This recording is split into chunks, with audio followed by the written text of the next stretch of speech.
Hi! Welcome back sa kung ano man 'to at sa episode na 'to, pag-uusapin natin yung secret to having the best relationship you can have with a person, whether that's any kind of any kind of relationship that may be. This is the secret to, like, getting a really deep bond with anybody or even anything actually. So,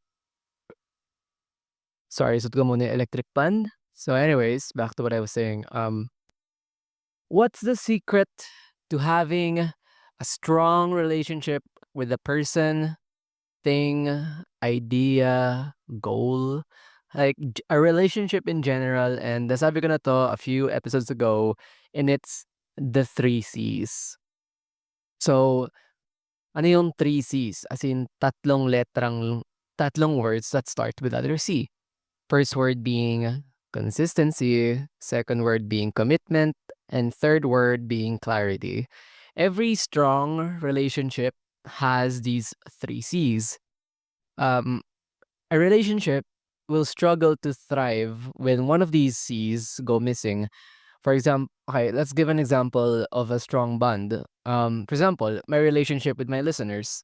It's clear that I'm doing this for, like, I'm transparent with you guys when it comes to my thoughts, and it's pretty clear na I'm doing this because it's something that I've wanted to do for a long time, and alam ko yun sa sarili ko. I'm not doing it for the money, I'm just doing it because it's my dream. I've been wanting to do this since high school. And third, I'm committed.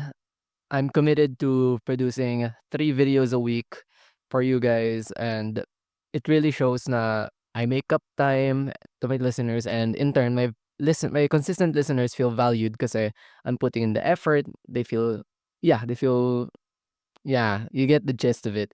Third, consistency. I've been consistently uploading for 3 weeks since February 5, and my listeners, of course, they would expect an episode every Monday, Wednesday, and Saturday, and I would periodically upload. And in turn, they develop a certain trust when it comes sa akin. They trust that I'll be able to produce an episode by Monday, Wednesday, and Saturday. And in turn, I have a pretty good relationship with my listeners, and it really shows through the numbers and through the consistency and through the commitment that I give to podcasting. And in terms of relationship, what's an example of a good relationship that has all three C's? Um, I keep bringing her up, pero sige, let's bring her up. Yung huli ko nililigawan, si Aika, I was pretty consistent naman sa kanya, and I was pretty committed, and I was pretty clear with my intentions, and everything else I followed. That's an example of a good relationship. Though it may have not ended up in the best of light, but I think the example still applies. What's an example of a bad relationship? Okay, let's take my relationship with my parents, for example. I'm pretty consistent when it comes to them, but I am not really the best communicator when it comes to family setting. I don't know. I would just rather keep everything private. Like this podcast, they don't know that I do this. I prefer telling them kapag kumikita na ako dito para I can be like, "Hey, ako na magbayad ng tuition ko." I that's If I end up earning money from the podcast, I'll just use the money for my tuition sa school, and I'll use the savings to invest back into the podcast para I can keep giving quality content para sa inyo. And yeah, for the experience na rin. Um, I digress. Ayun, I'm pretty consistent with my parents. Although I do not actively update them when it comes sa life ko. Kasi yun na nga, I prefer to keep things private. Pero that being said, when they need something or if they need me, I'll be there. I'll consistently be there. Second, I'm pretty committed to being the son. Like, I'm pretty committed of being the older brother sa amin. Um, Told naman my parents na if I did succeed and if I get a job na ako na yung magpapaaral sa mga kapatid ko. So, that shows commitment, and I'm always giving my all sa school, hindi lang para sa akin pero para sa kanila at para sa kapatid ko na rin. It shows commitment. But clarity, dun ako nagkukulang, which is why my relationship with my parents isn't as strong as some of my relationships kasi I'm not the most clear when it comes sa parents ko. What do I mean by that? Um, for example, I don't actively communicate my emotions as everybody else does. I don't think in an Asian household, bihira yung magkaroon ng clarity between parent and children. Like bihirang-bihira, and that's not a good thing. And it's not a good thing that I'm part of that thing, but that's the thing. It is what it is. The thing is the thing. Um, I don't really have a very clear relationship with my parents, and neither do they. It's very transactional, and it's kind of sad, but I'm thankful na meron akong parents, and I'm thankful na napagpapaaral na ako and stuff like that. And nobody's perfect naman. Not everybody, like, it's their first time being parents. Then it's my first time being a son. Not everybody's a professional at this thing, and I'll take what I can get. I'm satisfied naman with my relationship with my parents, and I don't feel like changing much. I mean, it would be great if I could be more communicative para sa kanila, pero there's this certain level of discomfort when it comes to opening up with your parents. I'm sure a lot of people will resonate with that. It's just hard to be vulnerable with your parents. Kasi typically, when you try to be vulnerable with your parents, they will interpret the vulnerability as a weakness or something that needs to be improved upon. And sometimes kasi when you need to open up to a person, what you really need is for someone to just comfort you and tell you that it's okay, na like okay lang na ganito ka. You don't have to be that, and you just wanna hear and be validated and be reassured that you're fine. But most of the time kasi if you open up to your parents, in most cases, from most of the people that I've talked to about this, granted hindi lahat ganito, pero a majority kasi when you open up to your parents, they would recognize it as there's something that needs to be fixed, and you feel like you're being corrected rather than reassured, which only emphasizes the feeling of being wrong, and it's not great. It would be great if I could tell them this, but I would rather not kasi I'm okay with where I'm at. And ayun, it's an okay relationship, but since clarity is missing, it's not really the strongest relationship I have. And let's take for and all of this, by the way, like the three C's, it only applies if it goes both ways. Like my relationship with my parents, um yeah, they're pretty consistent naman when it comes to giving me care, and they're really committed to helping me reach my goals. But ayun din, clarity. Sometimes hindi ko alam kung hindi ko sila matimpla, and sometimes hindi rin nila ako natitimpla. So it's not the strongest relationship, but it's okay. Um, Example of a bad relationship. I don't really have one in mind, so let's make one up.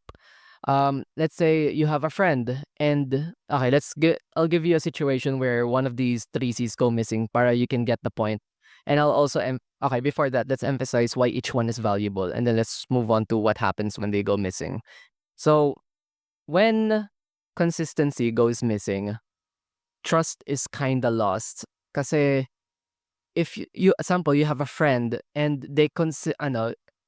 you would expect, like, let's say at first they've always got your back. Andun sila para sa'yo anytime, anywhere. You need something, you need a friend, you need someone to back you up, you need help with this project. They got you. They're there. But let's say a few weeks down the line, and then they start to become a see you next Thursday type of person.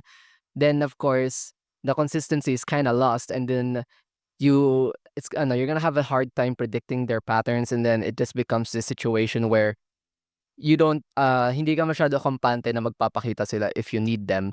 So trust is a bit lost, but not totally. Trust is lost not in the sense na hindi mo na sila pinagkakatiwalaan na mag-open up ka. Trust is lost in the sense that when you need them, you're less inclined to reach out sa kanila kasi you know na they may not be the most available friend to talk to. So ayun, consistency, when consistency is lost, that's what it feels like. It's crucial to have consistency in a relationship para that way your partner, your friend, or your family member knows that you've got their back and they feel valued kasi you consistently give up the time or energy sa kanila and they feel valued. Speaking of value, commitment is the pinnacle of value. When somebody is committed sa'yo, you feel special. Kasi ano eh, you feel like kasi you genuinely see how they make up time for you and how they save up. Like they take the time out of their day just to be with you, and especially when it's like a super cramped or busy person, they can like whenever they make time for you, you feel valued, and it builds a strong relationship if you reciprocate that kind of commitment. Then the other person also feels valued, and in turn the both of you feel valued within this relationship, and then you both grow into whoever or whatever you want to be while simultaneously keeping this relationship alive and keeping this relationship active. As long as yeah, ayun, committed na nga, and on top of that consistent yung commitment nila, which in turn grows the relationship. Now here's the thing, commitment and clarity commitment and consistency is kinda thrown under the bus when clarity is out the window. What do I mean by that? Kasi, like, let's say, okay, yung clarity pinaka-prominent siya in a romantic relationship. Kasi with friends, family, or work, clarity doesn't have to be at 100% all the time, pero when it comes to romantic relationships, like with a partner, clarity is like really crucial. Kasi you have to be transparent with your partner. Hindi puwede yung hindi ka okay tapos you're just gonna leave them on the on the foggy shores, not really knowing what's going on with you. Kasi since they're committed sa'yo, they're gonna try to find out what's wrong with you, and if you don't tell them what's wrong, they're gonna be left in the dusk, not really knowing what the fuck's going on. And it kinda it also ruins trust kasi it makes the other person feel like you don't feel like the other person mararamdaman nila na wala kang tiwala sa kanila kasi parang hindi mo ako sinasabihan ng problema o kung ano man meron sa'yo or kung ano man tayo. Dahil hindi mo sa'kin sinasabi 'tong mga 'to, feeling ko hindi mo ako iniintindi, and feeling ko hindi mo ako pinagkakatiwalaan. Kasi commitment and clarity, these two things kinda revolves around yeah, they all revolve around trust. Compromising one will lessen the trust, and when it comes to clarity, it's the most prominent one when it comes to trust. Kasi, like, especially during the courting or talking stage phase, yung like consistent siya, committed siya, lagi siya nag-a-update and stuff, pero ano ba tayo? Ano ba what are we? Pero they're not clearing that up. They're not telling you what you guys are. At the intern, it's not really a really strong relationship because you don't even know what the relationship is in the first place. Clarity builds stronger bonds, and it's crucial kasi without clarity, you don't really know who you're talking to, who you don't really know who you're in a relationship with. Commitment and consistency shows shows who they are through their actions, but being clear about it is verbalizing that clarity and making the other person feel as if they're valued and that you trust them. So you see how all these three C's are important kasi if one goes missing, like you're compromising a huge ton of trust. Granted, having a relationship with somebody, whether any relationship that may be, there are a fuck ton of factors to consider when it comes to building a strong bonds. Nandun yung trust, nandun yung whatever the fuck else. Basta para sa akin kasi, I believe that the three C's talaga is yung number one beginner guide when it comes to building stronger relationships. And ayun na nga, with clarity kasi, if the other person doesn't feel like you trust them, they're left in the dark. They don't really know what's going on. And overall, if you don't open up and if you're not clarifying everything, not really everything, but if you're not clarifying things that are crucial to be clarified, you're leaving the other person in the dark, and they don't really, they know the idea of this relationship that you guys have becomes more and more unclear the more you don't say anything, diba? Like let's say, a friend of mine, she has a friend, and they in her head it's a friends with benefit situation, and it's okay naman sa kanila, and they periodically hang out and hook up and stuff. But it was unclear pala na the guy is a date to marry type of person, and the girl is just doing it for fun. They didn't clarify this in the first place, kaya in the end, the guy ended up feeling used kasi and the guy ended up feeling betrayed kasi he thought that it was gonna lead to a good relationship, a good boyfriend-girlfriend relationship. But since the girl didn't really clarify that it was a hookup situation, it was like a for fun type of relationship, the guy was left in the dark, left hoping, left thinking that this idea of this relationship he has with this girl is gonna lead to a romantic relationship. But in reality, the girl's intention was to only have a hookup type of relationship. And that's really sad kasi pinaasa yung kabilang tao. And you see how having no clarity in a relationship would hurt? Ito pa. Okay. Paano 'pag nawala ang consistency? Let's say committed yung tao, as in love bomb all the way. It's not good, pero I'll just use the term love bomb.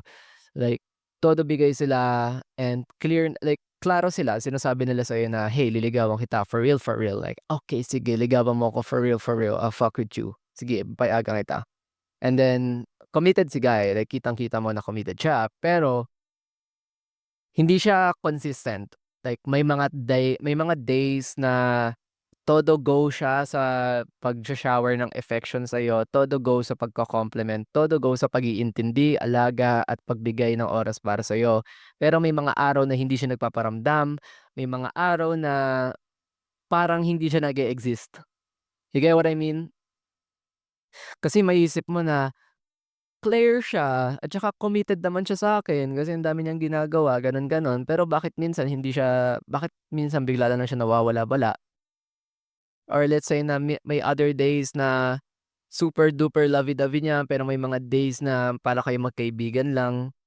May mga times na as in honest siya. May mga times na super duper honest siya, pero may mga times na parang meron siyang tinatago, hindi siya honest sa nafi-feel niyang emotions sa'yo, like nagtatago siya ng mga shit. Ayun, na-compromise ang consistency. Let's say sinabi niya na lagi na siya mag-o-open up sa'yo, pero nung may hinarap ng problema sinasarili niya ulit, "Akala ko ba ganto, ganto."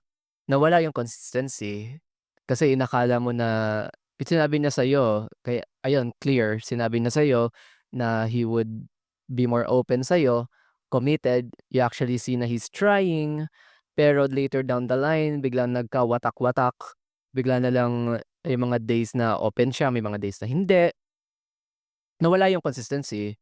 Kaya kapag nawawala yung consistency, nawawala yung predictability, and 'pag nawala yung predictability, you're kinda left in the dark ulit. Kasi hindi mo alam kung magsasabi ba siya o hindi. Ayan, that's an example of kung mawawala ang consistency. Lastly, ang commitment. Important ang commitment kasi ito yung driving force, eh, ito yung spear mo. Like, is commitment part of the 3 Cs. This shows just how much they actually value and how much they actually love the person that they're in a relationship with. And for example, may tatay na talagang todo bigay ng gift sa mga anak niya, lagi nandun, committed, ayun. That shows how much they value it. Or like let's say dark example, pero hindi dito nag-a-apply sa family ko, pero sige, dark example. Let's say may tatay na may 10 anak, tapos iba-iba yung levels of commitment niya sa bawat anak. That just shows kung ano dun sa mga anak yung pinapahalagahan niya the most.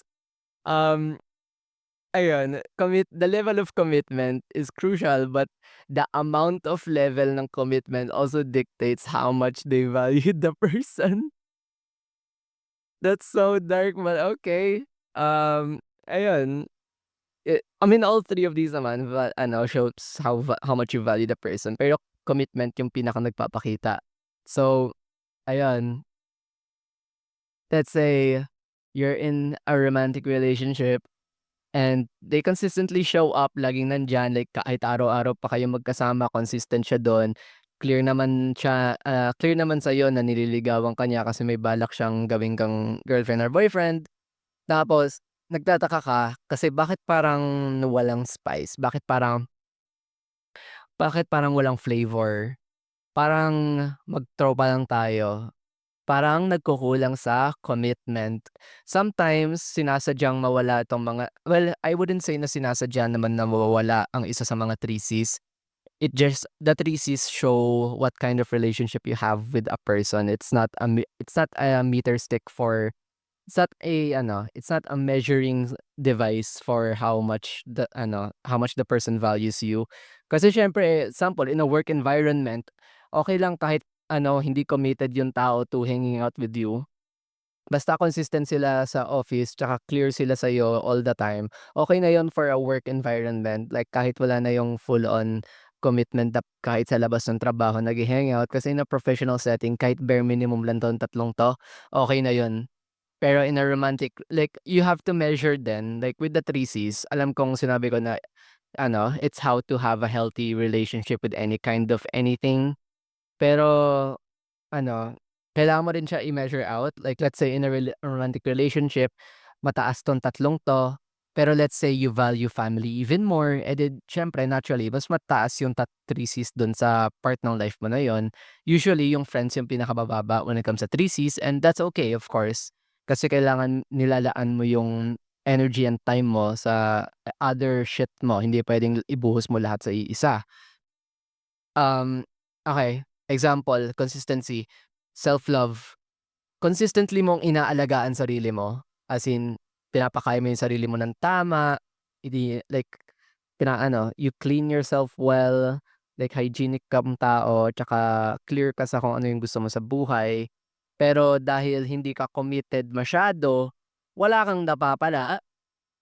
Like, let's say clear sa'yo na gusto mong maging chemical engineer, like clear sa'yo na gusto mong maging chemical engineer kasi gusto mong engineer ng mga gamot kasi mara ano kilala mo sarili mo at saka alam mong gusto mong makatulong sa maraming tao kaya pinursue mo yung goal na yon.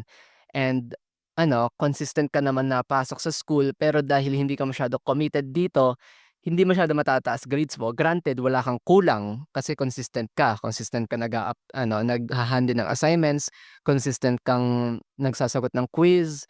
Pero dahil hindi ka committed masyado sa mga ginagawa mong yon, mababa yung grade mo. In turn, you don't have a good relationship with your goals.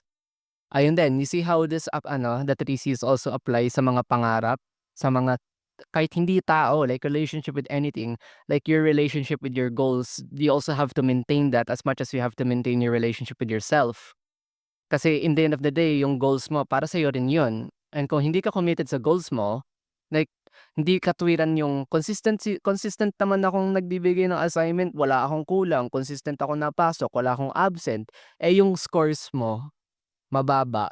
It shows na hindi ka like kinulang pa yung commitment mo. I won't say na totally hindi ka committed kasi let's say committed ka nga, pero hindi kulang pa, kailangan pa ng konti pang commitment. You have to make that change. Hindi puwedeng ireklamo mo lang hindi puwedeng puro reklamo lang lagi, you have to put in the work. Kasi it shows na nagkulang yung commitment mo, and you have to make a change. You have to give more commitment when it comes sa goals mo, and if you do, like let's say you start reviewing more, and then you'll see the results. You'll see na you'll start passing more, you'll get higher grades, and who knows, baka makapasok ka pa sa dean's list.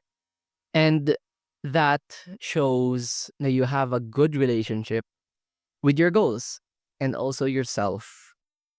Another example sa self-love, let's say committed ka, pero hindi mo consistently pinapakain sarili mo. May mga times na nag-i-skip ka ng breakfast, may mga times na nag-i-skip ka ng meals or kulang tulog mo. Inconsistent yung diet and yung sleep mo. That's horrible kasi yes, nahahabol mo yung dreams mo, pero your relationship with yourself is fucked. Kaya you have to fix that. Kasi if you don't, it's gonna fuck you over in the long run and you have to fix that. Hindi puwedeng excuse na you can't validate not feeding yourself just because may ACADS or may trabaho ka. It's not an excuse to skip out on meals.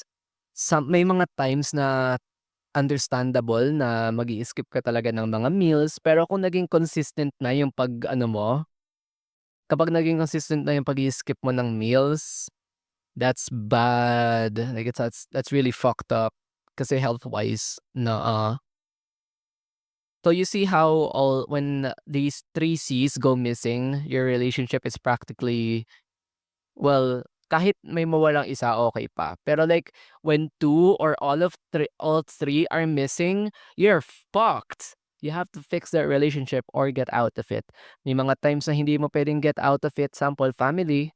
Hindi lahat privileged enough to escape their parents kasi let's say pinapaaral pa sila or whatsoever. I mean, kung di mo na talaga kaya and you want to be independent, go, by all means, go.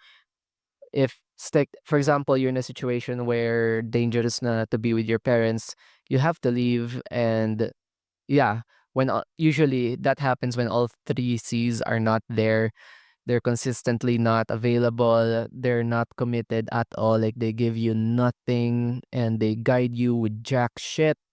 Like they don't really guide you. And third, it's not clear if they hate you or not.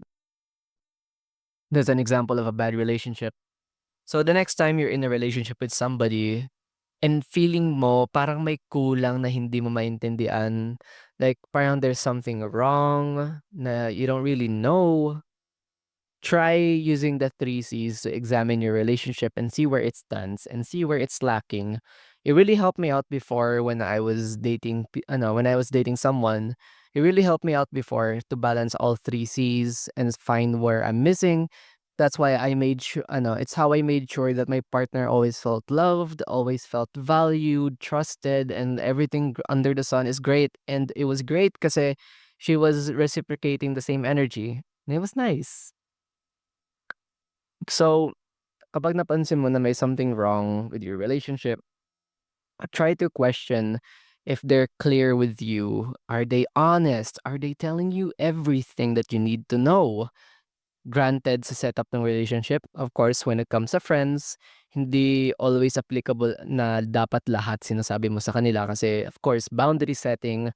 Pero ayun, kasama yung speaking of boundaries, kasama yung boundary sa clarity, ha? Always clarify kung ano yung okay at kung ano yung hindi okay. Kasi ayun, clarity. And if the other person doesn't value your clarity, then that just means that they're not committed. Ayun, I hope na may natamaan. So ayun, question kung clear ba sila sa'yo? Do you know everything that you need to know? Are they honest with you? Do they tell you everything? Do they trust you enough to tell you their problems? Do they trust you enough to be vulnerable with you? And if that's a yes, then that's a good sign. Then question mo naman kung are they committed? Look back at their actions, see what they do. Do their actions and words and thoughts align with being committed? If so, then that's a good sign. And lastly, check kung consistently ba silang clear, consistently ba silang committed, and if so, then that's a strong relationship. And if like let's say lahat naman all 3 C's are present naman pero parang may kulang pa rin, then maybe it probably means na one of these 3 C's is lacking. Like when I said earlier, when it comes sa ACADS, kapag nagkukulang yung commitment mo sa pangarap mo, chances are it's gonna struggle to succeed. I'm pretty sure na that's everything that you need to know about relationships. Yeah, the 3 C's. It's a really good guide. It's a really good guide to determine whether your relationship with your dreams, yourself, your person, your parents, your friends, yourself. I think I said yourself already. If it's good or not, it's a good guideline, and I hope that helps. And to the people that listen to this podcast, I really appreciate you guys checking it out. And I've actually encountered people that listen to the podcast, and that's so amazing. Kasi thank you for being a part of this project of mine, and thank you for giving it a listen, giving it a try. Like habang nag-aaral, most of my listeners, sige, bago, since patapos naman na yung episode, konting chikahan tayo.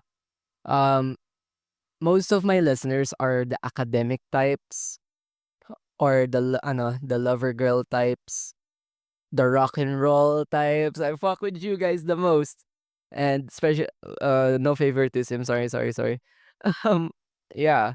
And it warms my heart to know that people actually enjoy the content that I produce, and I will definitely continue making making episodes for kung ano man 'to, at sana if you guys really enjoy this, I hope you guys give the show a rating. It would really, really mean a lot to me, and it would help the show a lot. Makakatulong siya para mas mag-improve, and mas dumami yung viewer counts nung show na 'to, and ayun. By that way, we can save up for a better microphone. I mean, my phone microphone is already good. Sinasabi ng mga listeners ko na, "What the fuck? You're only using a phone, pero ang crisp, crisp na nung audio." Yeah. You're welcome. Thank you, Adobe. Pero yeah. Yeah. Give the show a rating, follow the show, and click the bell icon para that way notified ka whenever I release a new episode every Monday, Wednesday, and Saturday. And until next time. Oh, so nga pala, kung meron kayong mga topic ideas na gusto nyong isuggest, email me at kunganomantopodcast@gmail.com. Kung meron kayong mga stories na gusto nyong i-share sa show na 'to, and kung gusto niyo ng advice on anything, feel free na mag-write ng letter sa akin, and I'll read it here on Kung Ano Man 'To. Until next time, bye!